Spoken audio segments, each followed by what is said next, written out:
Assalamualaikum warahmatullahi wabarakatuh. Kami dari kelompok 6 ingin menyampaikan hasil diskusi kami mengenai price dalam marketing mix.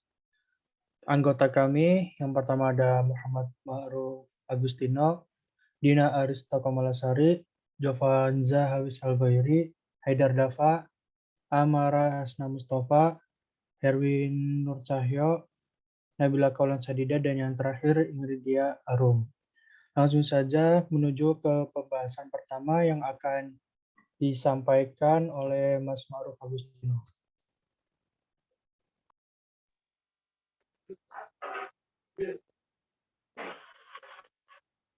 Ya, langsung saja masuk ke materi. Apa itu price di marketing mix? Bagaimana strategi penerapan price dalam marketing mix? Lalu bagaimana cara mengukurnya di studi kelayakan bisnis? Lalu bagaimana penerapan price dalam bisnis kalian? Apa itu price dalam marketing mix? Salah satu unsur yang ada di marketing mix adalah price, atau bisa disebut harga, yang bisa diartikan sejumlah uang yang dikeluarkan konsumen untuk menggunakan produk. Kita tidak bisa menentukan harga sebuah produk secara asal.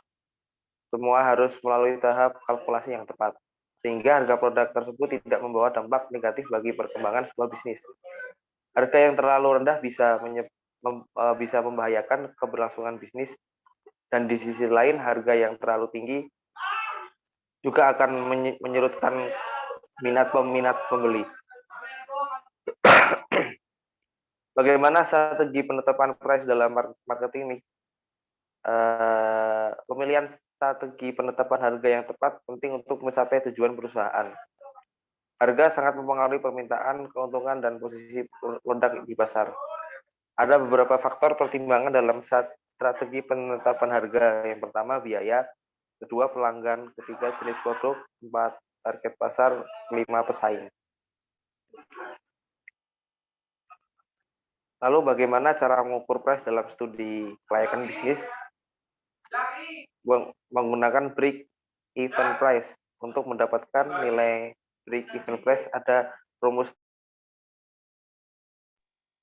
yaitu total fixed cost atau product volume ditambah variable cost per unit, lalu sama dengan break-even price. Total fixed cost adalah biaya keseluruhan pembuatan produk, termasuk di dalamnya ongkos material, ongkos tenaga, dan ongkos lain-lain, atau alat tulis kantor, marketing, dan lain-lain. Variable cost per unit adalah biaya pembuatan satu buah produk. Nah, di sini mungkin ada beberapa penjelasan yang menurut bisnisnya masing-masing yang akan dijelaskan oleh setiap anggota kelompok. Saya kembalikan ke moderator. Ya, selanjutnya menjelaskan bisnis masing-masing oleh setiap anggota. Yang pertama yaitu Nabila Kaulan, ya, dalam bisnis fashion atau brand Sabiru Langit. Langsung saja disampaikan. Bismillah, Assalamualaikum warahmatullahi wabarakatuh. Saya Nabila Kaulan Sadida, yang ingin memiliki bisnis fashion yang bernama Sabiru Langit. Pertama yang kita perhatikan dari bagian biaya yaitu modal yang dikeluarkan untuk membeli bahan baku cukup besar karena menggunakan bahan baku yang nyaman dan berkualitas tinggi sehingga menghasilkan produk yang dapat membuat pelanggan senang dan nyaman. Yang kedua yaitu pelanggan, karena memilih produk fashion yang kasual dan berbahan baku yang lumayan mahal, maka target pelanggan saya yaitu masyarakat menengah ke atas. Selanjutnya dari jenis produk merupakan industri fashion yang akan membuat baju, kerudung, rok, gaun, blazer, sepatu, dan masih banyak lagi dengan jenis produk yang mempunyai desain dan jenis yang premium. Selanjutnya target pasar, dikarenakan produk fashion merupakan casual goods, maka untuk target pasar adalah remaja sampai dewasa, yaitu wanita yang berhijab dan non-hijab, karena model pakaian yang tidak terlalu girly, jadi untuk beberapa produk seperti atasan, blazer, itu termasuk unisex. Maka target pasar sekitar umur 17-25 tahun, yang dimana di umur sekian mereka tuh sangat memperhatikan penampilan dan kualitas. Selanjutnya, terdapat pesaing dengan harga yang relatif tidak terlalu mahal untuk mendapatkan produk yang berkualitas, di mana desain dan produk sosial juga aktif dalam memasarkan produk ini. Ya. Saya kembalikan ke moderator. Terima kasih. Wassalamualaikum warahmatullahi wabarakatuh. Waalaikumsalam warahmatullahi wabarakatuh. Selanjutnya, mengenai bisnis keripik kentang rumahan yang akan disampaikan oleh Mas Muhammad Ma'ruf Agustino.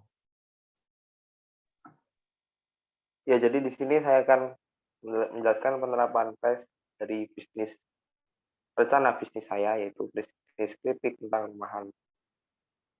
Biaya untuk menghasilkan produk yang baik dan bagus agar juga mendapat kepercayaan dari pelanggan, saya atau kami menetapkan menambah margin keuntungan ke biaya pembuatan awal bahan baku atau modal supaya hasil produk bagus dan memuaskan. Jadi kami bisa mendapatkan jenis kentang yang bagus dari petani. Selanjutnya, jenis produk. Saya akan membuat produk terlihat premium dan baik. Dari segi kemasan yang rapih, rapat, dan aman tentunya. Selain itu, tidak lupa jenis bahan baku yaitu kentang dari di pilihan tadi yaitu kentang yang terbaik. Maka saya akan targetkan penjualan ke masyarakat menengah ke bawah. Harga dan kemasan yang lebih tinggi akan memberi sinyal kualitas produk saya lebih baik dibanding produk lainnya di pasar. Lalu untuk target pasar saya akan memasukkan ke dalam target pasar baru dahulu dengan harga penetrasi atau harga sedikit lebih rendah supaya menarik hati dan pelanggan lebih banyak.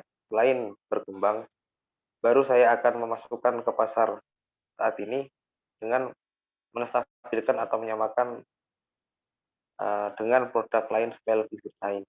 Lalu untuk pesaing dengan pengusaha di bidang ini yang telah lama, maka saya akan lebih menekankan penjualan dengan harga tidak terlalu mahal dahulu supaya meningkatkan penjualan dan pangsa pasar. Mungkin dari saya sekian, saya kembalikan ke moderator.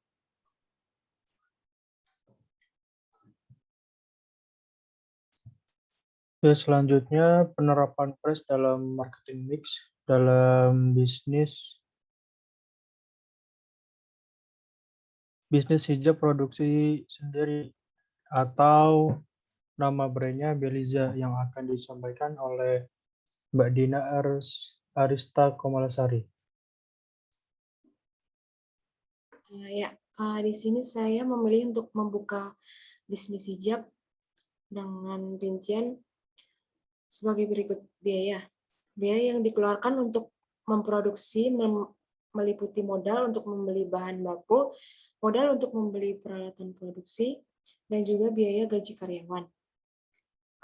Pelanggan, jika dilihat dari masa ke masa, pelanggan bisnis hijab rata-rata adalah masyarakat kalangan menengah, terutama para mahasiswa. Yang selanjutnya adalah jenis produk, yaitu Muslim fashion. Target pasarnya adalah kalangan remaja hingga dewasa, karena harga jual yang saya tawarkan sangat terjangkau dan pas di kantong pelajar dan mahasiswa. Selanjutnya yaitu pesaing. Saat ini sudah banyak brand hijab yang bertebaran di toko online maupun offline. Salah satu cara saya bisa bersaing dengan para owner hijab adalah dengan mengatur strategi pemasaran dengan cara memberikan potongan harga pada saat-saat tertentu atau dengan syarat minimal pembelian. Sekian dari saya, terima kasih.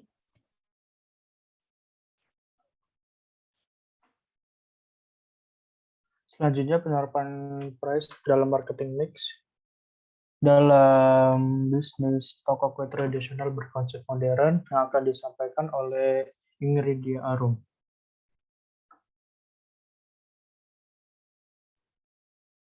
Baiklah, di sini rencana bisnis saya yaitu toko kue tradisional berkonsep modern. Jadi untuk penerapan price-nya dari segi biaya, untuk biaya biaya yang dikeluarkan baik itu untuk bahan baku, kemudian kemasan, dan juga tempat usaha tentunya akan mempengaruhi harga sebuah produk.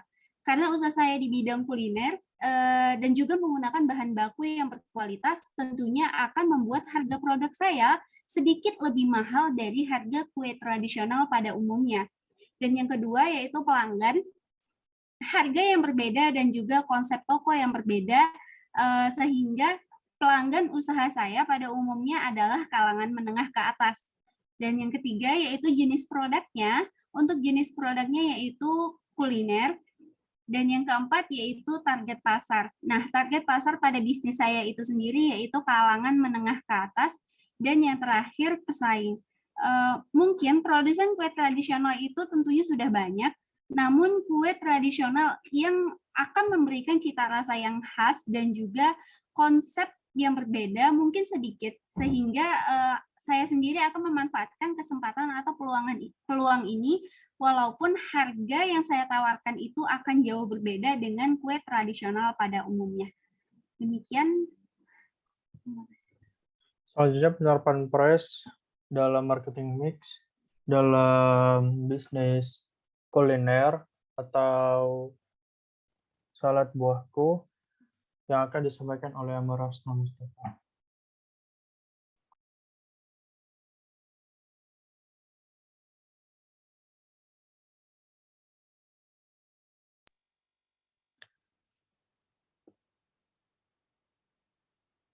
Ya, selanjutnya saya akan menjelaskan tentang bisnis saya, yaitu bisnis salad buahku.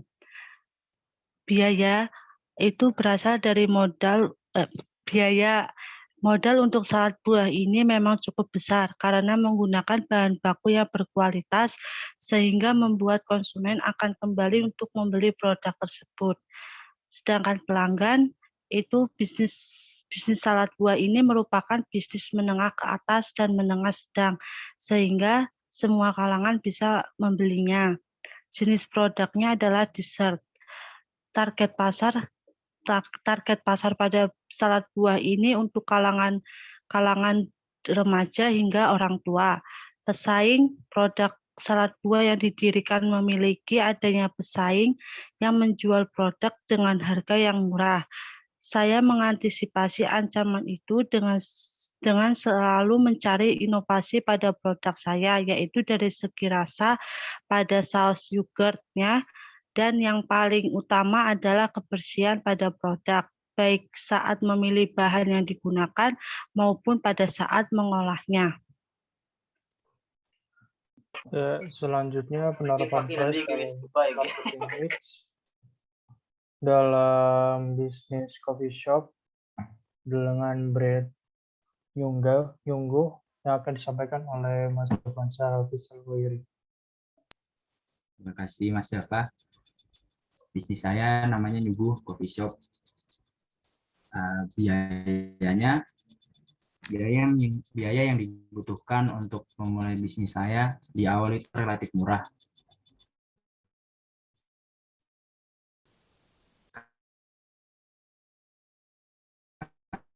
Karena masih online. Di antaranya adalah Pak sudah punya tempat sendiri, jadi nanti biayanya ditambah biaya sewa tempat dan karyawan. Untuk pelanggan, bisnis saya sebenarnya mencakup ke semua kalangan karena harganya itu relatif dari yang murah banget ke yang mahal banget. Jenis produknya F&B, food and beverage.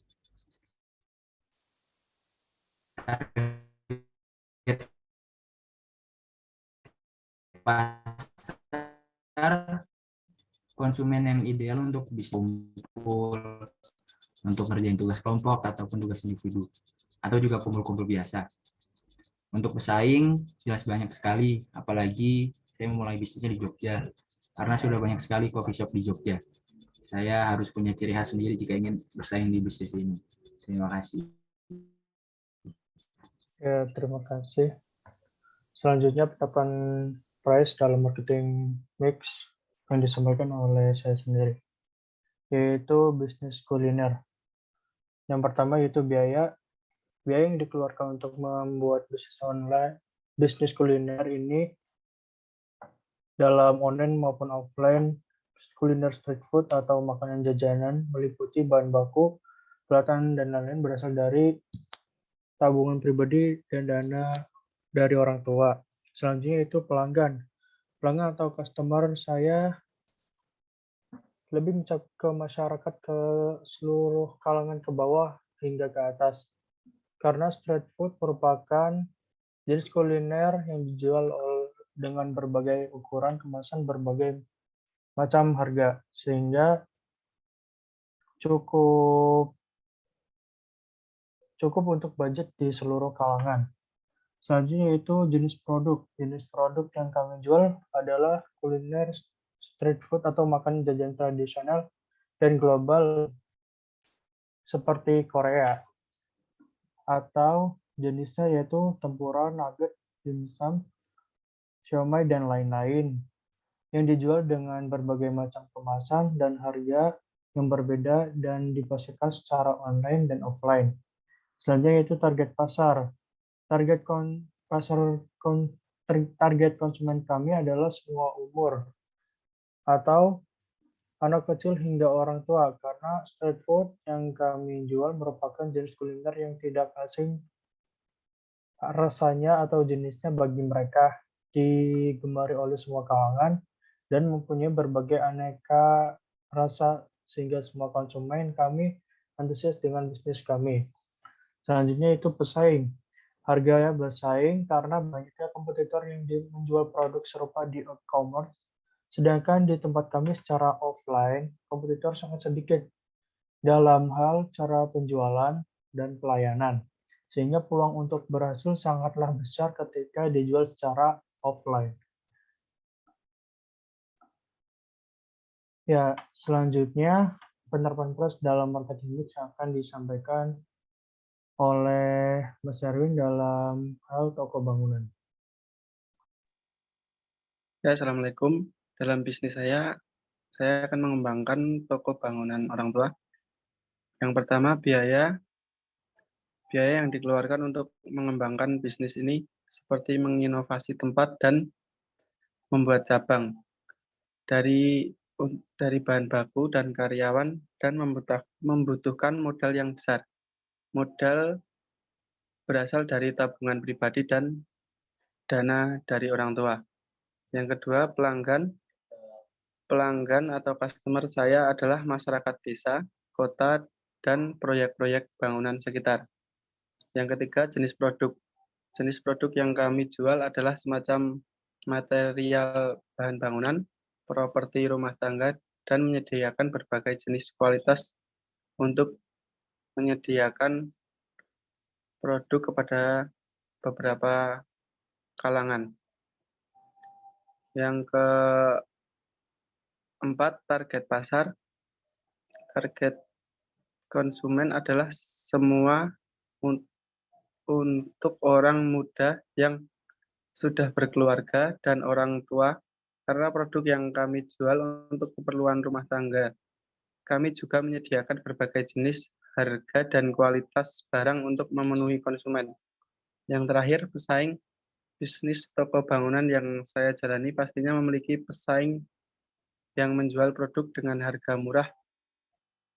Saya mengantisipasi ancaman itu dengan selalu mencari inovasi pada produk saya, yaitu menyediakan berbagai macam harga yang lebih murah dan kualitas tidak jauh berbeda, agar konsumen tertarik dengan produk yang kami jual.